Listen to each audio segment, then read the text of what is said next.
1947 Hollywood premiere, Angel and the Badman. The flashbulbs don't stop when Gail Russell walks in. They never do. She is 22 years old, white dress, dark blue eyes that cameras have never been able to fully hold. Something in them too alive, too searching.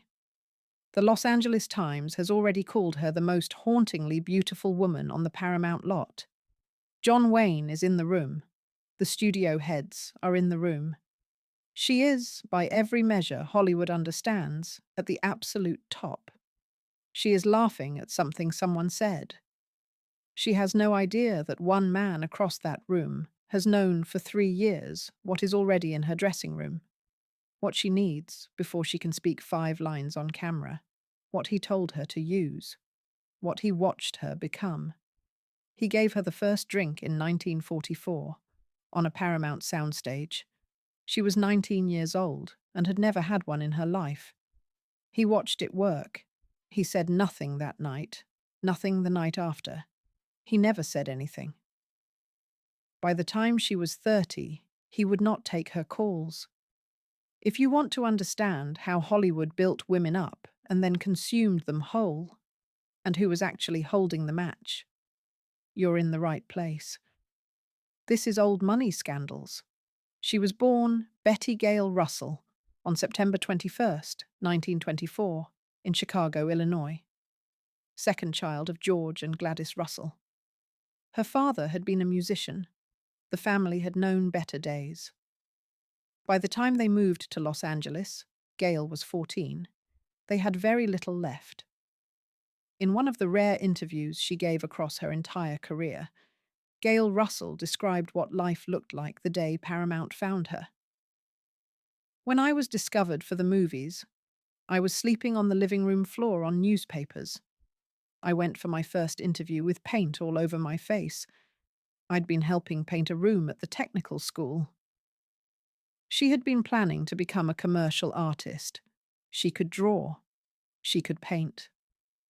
She was genuinely talented at both, and what she wanted, more than almost anything she was ever offered, was to be left alone with that work. Quietly. Without anyone watching. The problem, the thing that changed the entire course of her life before she had the age or authority to stop it, was her face. At Santa Monica High School, she had been given the nickname the Hedy Lamarr of Santa Monica. Teachers noticed her. Classmates noticed her. And in 1942, when Paramount talent scout William Meiklejohn gave 2 teenage boys a ride along the Pacific Highway, and those boys mentioned a girl from their school. The prettiest girl they had ever seen, named Gail Russell. Meiklejohn went looking. He found her. He went to her mother. He offered a 7-year contract and $50 a week. Gladys Russell said yes. Gail did not say much of anything, because Gail almost never did. She was 17 years old. The shyness was not the ordinary kind. This is important, not as background colour, but as the central fact of everything that followed. Everyone who worked with Gail Russell described the same thing. Not nervousness, not the usual actor's jitters that everyone eventually manages. Something else, a paralysis, a complete shutdown of the body when it was watched. She described it herself with the precision of someone who had lived with it for a long time. I was possessed with an agonizing kind of self-consciousness, where I felt my insides tightening into a knot, where my face and hands grew clammy, where I couldn't open my mouth, where I felt impelled to turn and run if I had to meet new people. She added, "I don't mean the garden variety shyness most people have. Mine was thousands of times worse." Paramount hired an acting coach. The coach could not fix the thing she was describing. Nobody could fix it, because it was not a skill deficit. It was a physiological terror response in a young woman whose body had simply never learned to tolerate being seen. Her first film, Henry Aldrich Gets Glamour in 1943, a small role, barely there, went well enough. She was 19. She was luminous on screen, in a way that had nothing to do with training, and everything to do with those eyes that wouldn't quite settle. On screen, the terror read as depth. Off screen, it was daily destruction. Then came The Uninvited. The 1944 supernatural horror film with Ray Milland was a prestige production. Atmospheric, serious, the kind of picture that established reputations. Paramount cast Gail Russell in the lead role of Stella Meredith, a young woman haunted by forces she cannot see and cannot name. The casting was, in retrospect, almost too accurate. Director Lewis Allen documented what happened on set. Producer Charles Brackett kept a diary. Ray Milland watched it unfold every single day. She could only do about 5 or 6 lines, Allen later said, and then she'd burst into tears. Milland, to his considerable credit, tried to help her. He would deliberately stumble on his own lines so she would not feel alone in her difficulty. He would take her aside before shots and run lines with her, quietly, away from the crew. He understood what he was looking at. A young woman in genuine distress, not a professional being difficult. But the set was still full of people. The cameras were still rolling. And somewhere in the first weeks of production on The Uninvited, a member of the crew, the head of makeup, according to director Allen's own account, offered Gail Russell a solution. Have a drink. It'll calm you down. She had never had one in her life. She tried it. It worked. Of course it worked. That is exactly how alcohol works on a terrified nervous system. It mutes the alarm signal. It stills the hands. It allows the voice to find its way out. For a girl who could not get through 5 lines without dissolving in front of 40 crew members, a single drink before a scene felt like rescue, like a door finally opening, like breathing for the first time in years. The film came out in 1944. According to the National Box Office Digest, it earned rentals of over $500,000. It was a massive hit. It made Gail Russell a star. Paramount immediately announced her for multiple upcoming productions, and fan letters began arriving by the bag. Strangers writing to tell her she was the most beautiful thing they had ever seen on a screen. She was 20 years old. She had been drinking on set since the production started. And every person in a position of authority at Paramount Pictures knew it. That morning in 1947, standing in the premiere light in that white dress, Gail Russell had no reason to believe anything would change. She was the most celebrated woman in the room.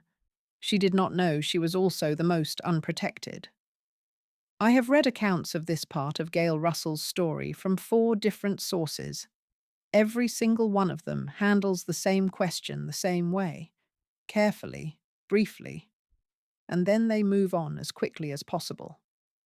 The question is, who gave her the first drink, and what did Paramount do when they found out? The answer to the first part is consistent.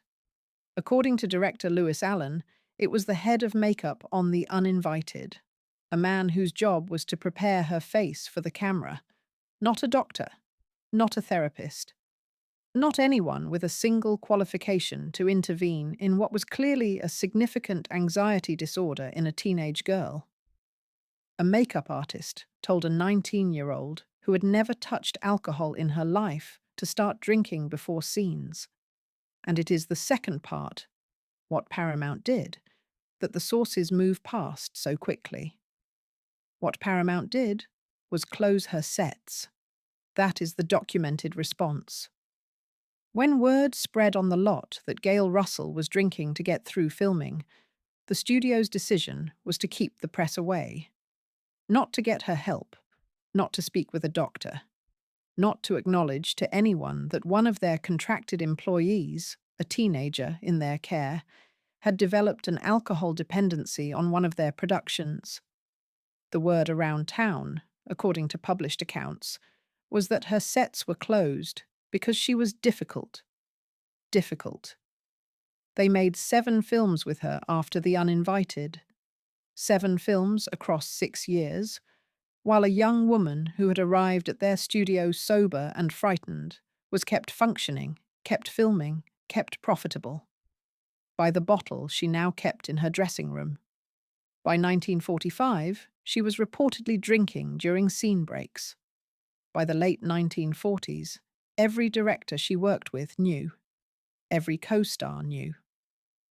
Yvonne DiCarlo, who had known Gail since their school days and was also a Paramount contractee, confirmed in her 1987 autobiography that actress Helen Walker, another colleague on the lot, had introduced Gail to what DiCarlo described as the tranquilizing benefits of vodka. The benefit travelled. The cost accumulated. He had been waiting for exactly this, the moment it became someone else's problem. That moment came in 1950. By then, Gail Russell's drinking had crossed from manageable to visible in ways the studio could no longer contain. She had been convicted of driving under the influence of alcohol. The press had the story. The studio ran the calculation one more time. Profitable or liability? The answer, in 1950, was liability. Paramount declined to renew her contract. They did not send her to a treatment facility. They did not acknowledge any responsibility for how the dependency had begun, or when, or under whose watch. They did not fund a single day of the treatment they had quietly required her to need. They issued a business decision, non-renewal, and they allowed the narrative, the one that would follow her for the rest of her life and beyond it, to form on its own. The narrative in which Gail Russell was a woman who couldn't handle her drinking, who was too fragile for fame, whose weakness had cost her a career. It said nothing about 1944, nothing about the set of The Uninvited, nothing about closed sets and managed optics and 7 years of calculated silence. She still didn't know, even then, the full shape of what had been done to her. She thought she had a problem. She didn't yet understand that the problem had been given to her. August 1950. Morning. The meeting at Paramount where they decided not to renew Gail Russell's contract was a business meeting. It did not involve her. The decision was reached without her presence, without her input, without any acknowledgement of what the record clearly showed about how her drinking had begun. By the time she was informed, the decision was already made. She was 25 years old. She had been under studio contract since she was 17. She had never known a professional life outside the structure of Paramount, its schedules, its assignments, its acting coaches and publicity departments and press management. The studio had been, in the most literal sense, the architecture of her adult existence. Now the architecture was gone. She made one film after the non-renewal, Air Cadet in 1951 for Universal, one film, her only role that year. And then she disappeared from screens entirely for 5 years. Afternoon. The years that followed. The absence was not chosen. Gail Russell did not decide to step away. The roles stopped coming, and she was not in a position to stop them from stopping. Being dropped by Paramount in the studio system was a signal, clear, permanent, about what a performer was worth and what risk they carried. The other studios understood the signal. What remained were smaller productions, borrowed chances, and the ongoing daily work of trying to get sober without the support of any institution that had ever profited from her inability to do so. In 1949, before the contract ended, she had married actor Guy Madison, one of Hollywood's more celebrated young faces at the time. The marriage carried, for a brief period, the reasonable hope of 2 careers sustaining each other. But Madison, by all accounts, could not manage life with Gail's drinking. The distance between them grew quietly and then rapidly. In November 1953, Gail Russell was arrested for drunk driving in Santa Monica after rear-ending another vehicle. She spent the night in jail. In January 1954, in a Santa Monica court, she pleaded guilty to a charge of drunkenness. The sentence was a $150 fine, equivalent to roughly $1,800 today, 2 years of probation, and a court order requiring medical treatment. The condition attached to the probation: no alcohol, no establishments where it was served. The press reported it.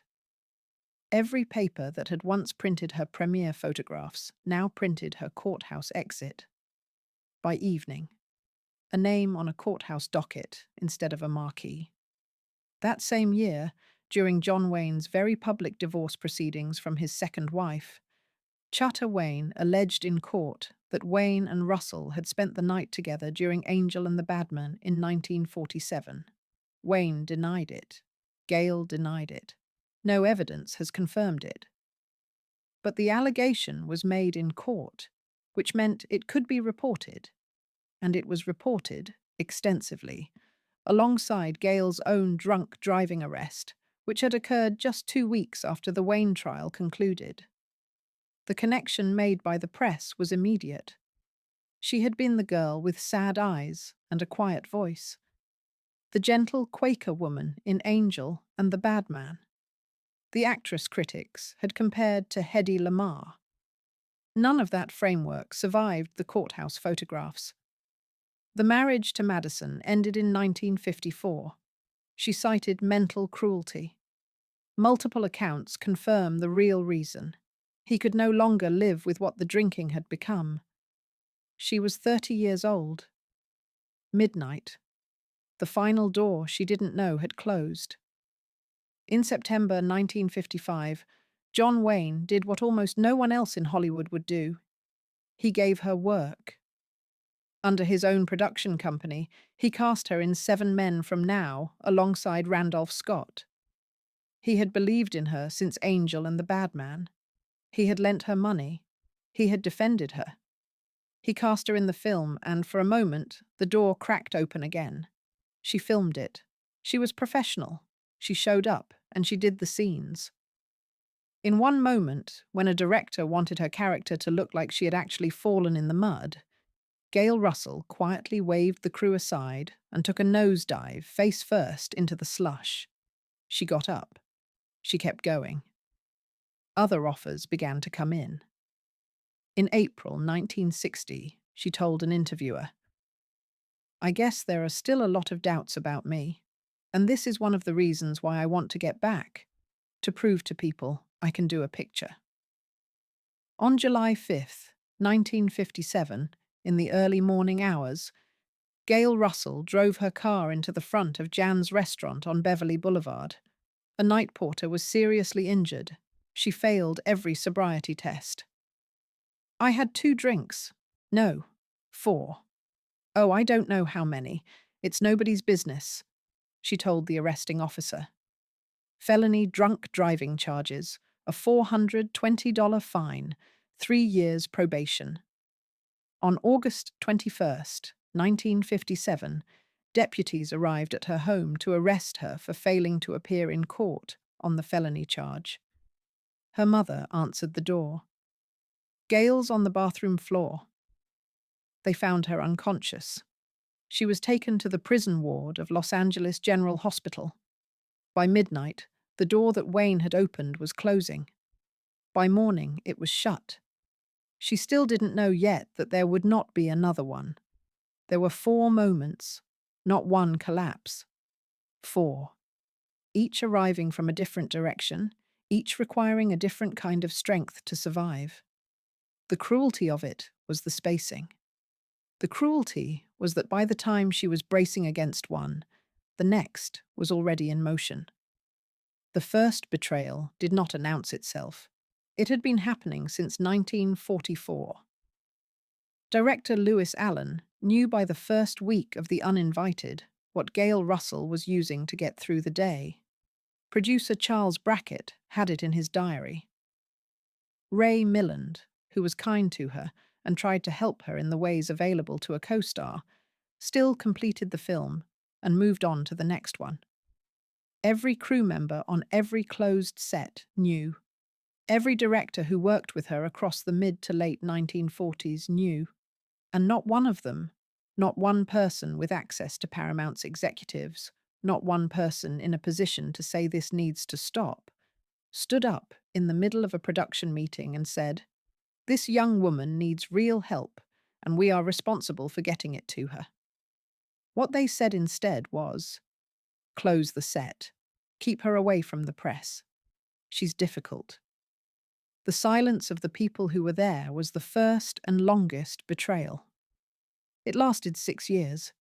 It was maintained by everyone who had something to lose: a production schedule, a professional relationship, a career at a studio that did not reward inconvenient concerns. By the time she understood what had happened, every person who could have spoken to it had already moved on to other pictures. Their silence was so complete, it looked from a distance like innocence. The courthouse photographs were the second betrayal, not the arrest itself, but what the press did with it. The Los Angeles papers ran the story the way they ran all stories about women who had not managed to hold themselves together, with a particular quality of disappointment, as though she had been given everything and chosen this. The fan magazine covers that had once printed her face as proof of Hollywood's capacity for beauty now ran photographs of a woman exiting a courtroom. The same eyes, the same face. Entirely different story attached to it. What the coverage never mentioned, what no coverage in 1953 mentioned, was 1944. The set, the makeup department, the studio that had watched it begin and managed it for profit, and then, when it became unmanageable, quietly removed her from the roster. The coverage had Gail Russell alone in the frame, responsible for her own undoing. By the time she heard about what they were writing, it was already everywhere. There was no version of the story left to correct. Paramount Pictures had contracted a 17-year-old girl. They had placed her on productions that destroyed her.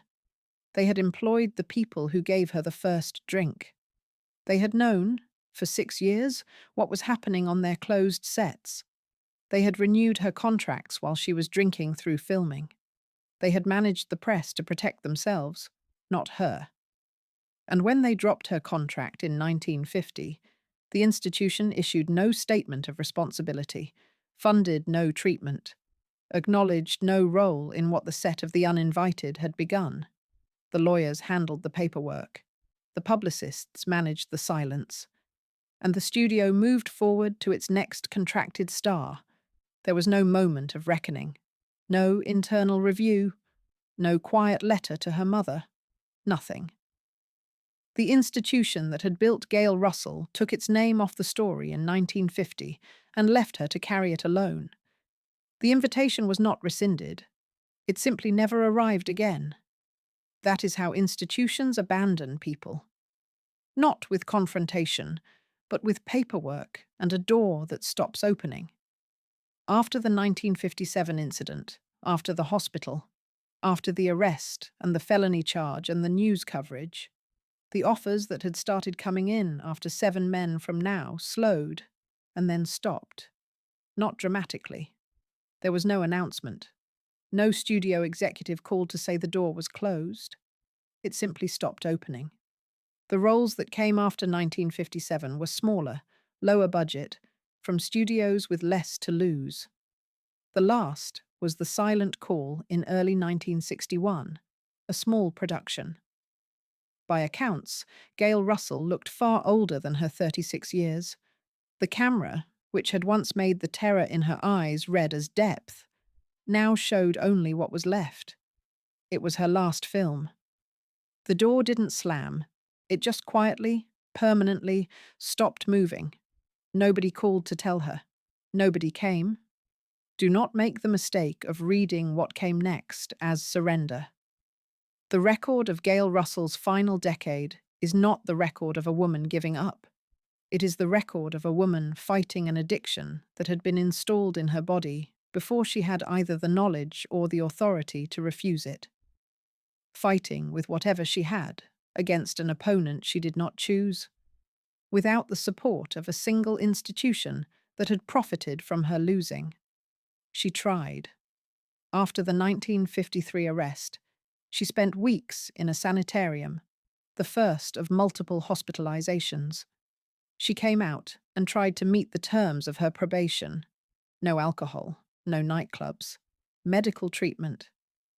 She tried to hold the line. She relapsed. She moved out of the larger house she had shared with Madison into a smaller apartment.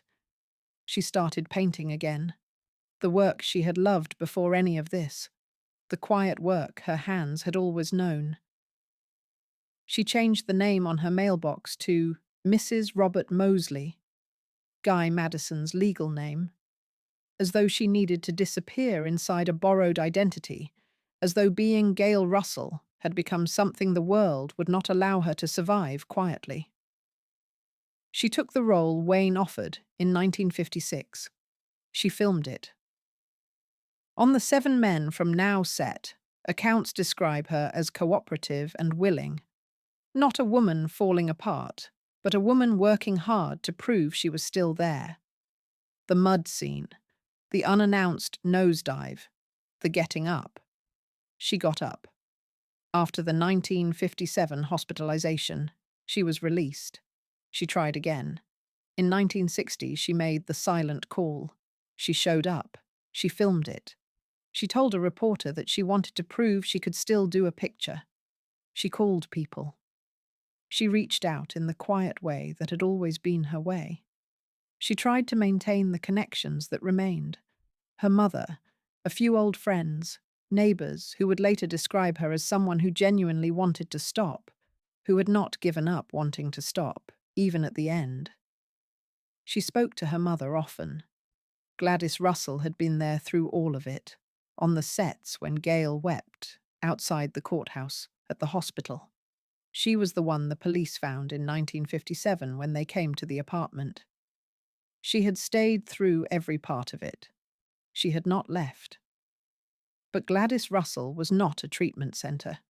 She was a mother watching a thing she had no tools to stop, that had begun in an institution that employed professionals, that had been allowed to develop under the watch of people who signed contracts and received salaries and went home to their own families every night. The industry that had made Gail Russell did not call. 17 years of daily alcohol dependency does not simply stop because a person decides it should.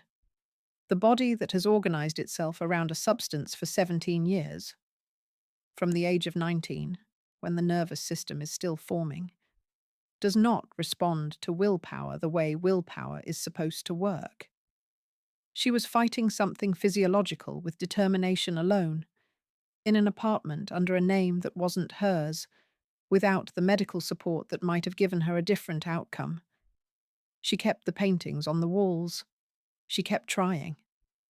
What happened next took less than a morning, and it had been coming for 17 years. Her neighbors had not seen her for several days. That is how the record begins. Not a phone call from an agent, not a studio checking on a former contract player, not a colleague or a co-star or a director from one of the pictures that had made her name. 2 neighbors, several days of silence, and then, finally, the decision to knock. On August 26, 1961, they found Gail Russell on the floor of her apartment in Brentwood, Los Angeles, California. She was 36 years old. An empty vodka bottle was beside her. The house was full of empty bottles. The coroner's report was precise. Liver damage attributed to acute and chronic alcoholism, with aspiration of stomach contents as an additional cause. She had also been suffering from malnutrition. The damage had been ongoing, systemic, accumulating in a body that had been given its first drink in 1944 by a man whose job was to put makeup on her face. She was buried at Valhalla Memorial Park in North Hollywood. Her gravestone reads, our beloved daughter. She left behind paintings. She left behind empty bottles. She left behind a small apartment rented under a name the world didn't recognize, as though even in the last years she was trying to protect whatever was left of the woman she had been before any of this started. Now go back. Go back to 1947. The premiere, the white dress, the gardenias and cigarette smoke, the flashbulbs that didn't stop, the Los Angeles Times calling her the most hauntingly beautiful woman on the Paramount lot. She is standing in the light. She is laughing at something someone said. She has no idea. Go back further. Go back to 1944, the set of The Uninvited. A 19-year-old girl who cannot get through 5 lines without weeping. A makeup artist who says, "Have a drink, it'll calm you down." A girl who has never had one in her life, and who is so terrified and so desperate and so utterly without any other option that she tries it. And it works. And every person in that building who could have said no, stop, get her real help, said nothing. Closed the set, kept her away from the press, put her in front of the cameras the next morning. That is what was happening in the room that night in 1947, while she laughed in her white dress and the flashbulbs kept going. The machinery was already running. The house in Brentwood was quiet when the neighbors finally knocked. The paintings were on the walls. The name on the mailbox was not hers. The bottles were everywhere. And the industry that had built her, the studio that had made 7 films while watching it happen, the producers and directors and executives who had closed her sets and managed her press and never once spent $1 on her recovery, none of them were there. Nobody came. She had been 14 when her parents brought her to Los Angeles, 17 when she signed the contract, 19 when they handed her the first drink. She had never, in any of it, been asked what she wanted. She had wanted to draw things quietly in a room by herself. They had other plans for her face. The story that survived Gail Russell's death is very clean. It goes like this. A beautiful, fragile girl was discovered by Hollywood. She suffered from terrible stage fright. She turned to alcohol to cope. She couldn't control her drinking. She was arrested twice. She was dropped by her studio. She made a few brave attempts at a comeback that didn't hold. She was found dead at 36 among empty vodka bottles. Tragic. A cautionary tale. A woman who could not handle the weight of fame. That story contains no one who handed her anything. It contains no head of makeup who told a sober teenager to start drinking before scenes. No closed Paramount sets. No 6-year calculated silence by producers and directors who kept her functional and kept filming and kept the press away because she was still profitable.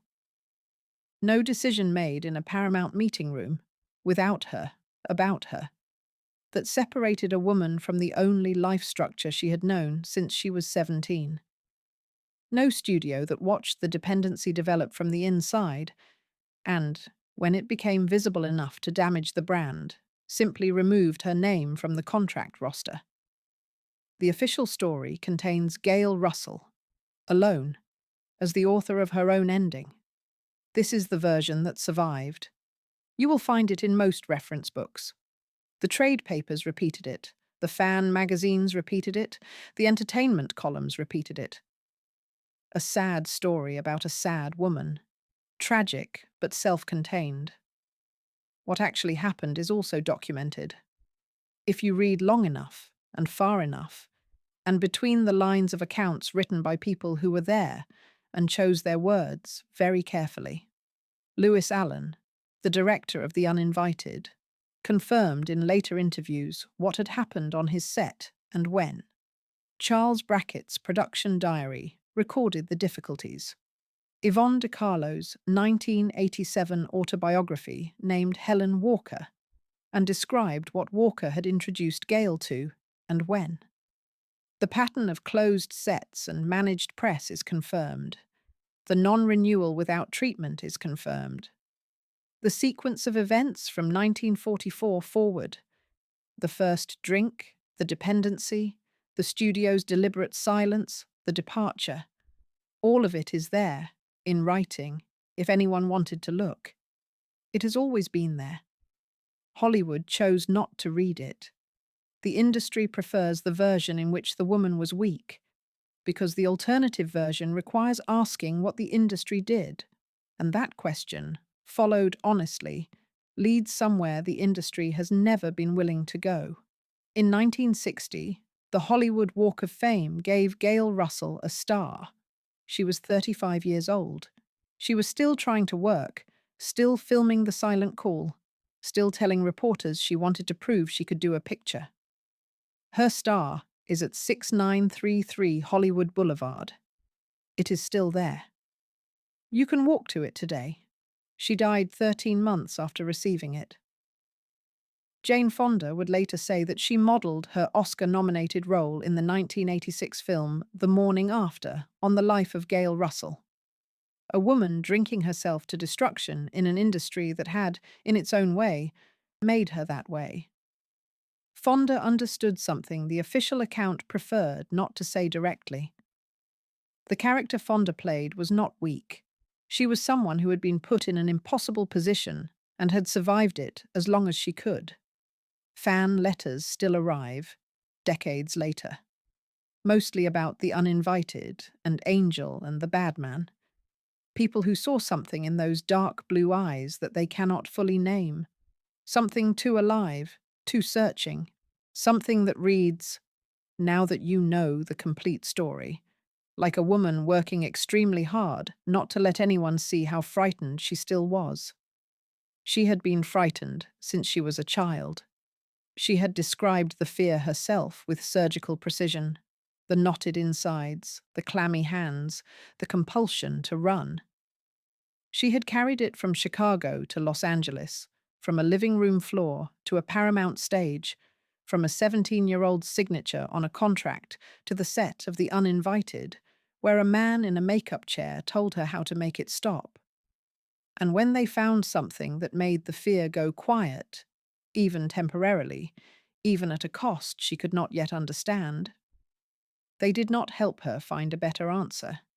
They kept her on camera. They filmed 7 more pictures.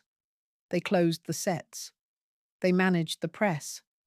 They took her name off the letterhead when the calculation changed. And then they wrote a story about a fragile woman who couldn't handle fame. And they published it. And it became the version that history remembered. And they moved on to the next picture. There was always a sense of pressure. No time to think or relax. Gail Russell once said, in one of the rare interviews she permitted, toward the end of her life, "I just wanted to be alone to take stock, and it wasn't possible. Film work was just too demanding." She wanted to be alone. She wanted to make things with her hands in a quiet room. She wanted, from the beginning, to be left to the life she had actually chosen for herself before anyone noticed her face. She was sleeping on newspapers when they first found her. She was on the floor when they found her the last time. What was taken from Gail Russell, across the meeting rooms and the closed sets and the dressing rooms, and the 6 years of careful silence by everyone who knew and said nothing, was not her career, not her beauty, not her sobriety. What was taken was the 40 years she should have had, the paintings she would have made, the quiet room she had always wanted, and not one person who was responsible for taking it was ever required to say so.